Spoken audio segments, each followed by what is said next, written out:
Hello बच्चों, let's see the question says incorrect statement is. तो ये क्वेश्चन है बेटा, इसमें हमें इनकरेक्ट स्टेटमेंट चेक करना है।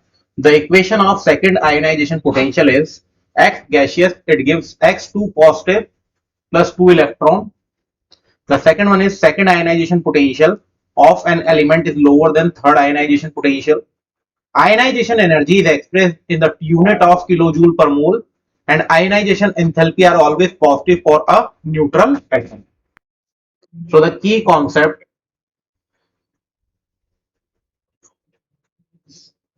is ionization energy.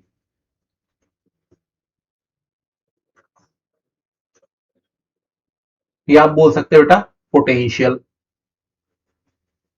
आप इसे एंथैल्पी भी बोल सकते हैं बेटा।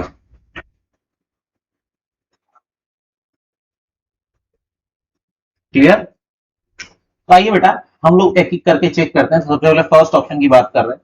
तो अगर हम लोग लिखे हैं सेकंड आयनाइजेशन पोटेंशियल लिखें, ठीक है, तो ये इसका इक्वेशन होगा बेटा। आपको यूनी पॉजिटिव कैटायन से इलेक्ट्रॉन निकालना है बेटा, तो ये जाएगा x2 पॉजिटिव और 1 इलेक्ट्रॉन इसमें से निकल जाएगा। तो this is the equation of second ionization potential. तो यहां पर तो कुछ और दिया हो बेटा, तो ये स्टेटमेंट आपका रॉन्ग है। फिर भी हम लोग वापस चेक कर लेते हैं अदर ऑप्शंस को भी। सेकंड वाला देखिए बेटा, तो हम लोग बात करें बेटा सक्सेसिव आयोनाइजेशन एनर्जी की। Successive ionisation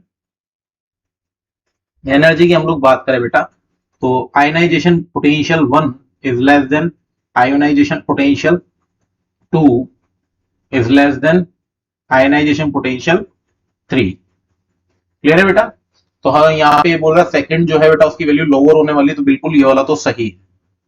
so now moving to the next, third की बात करें बेटा, आयोनाइजेशन पोटेंशियल को हम लोग किलोजूल पर मोल में लिखते हैं। तो यूनिट लिखें अगर इसकी, यूनिट ऑफ आयोनाइजेशन एनर्जी और पोटेंशियल इज किलोजूल पर मोल, और लगा के बोल सकते हैं किलो कैलोरी पर मोल। तो ये तो बिल्कुल सही है बेटा।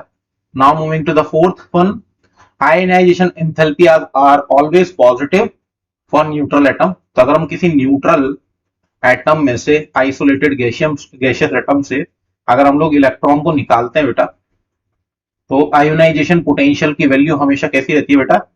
पॉजिटिव, क्योंकि एनर्जी दी जाती है। तो energy required to remove an electron from isolated gaseous atom is known as ionization energy. तो उसका वैल्यू क्या है हमेशा, क्योंकि प्रोसेस आपका होगा एंडोथर्मिक,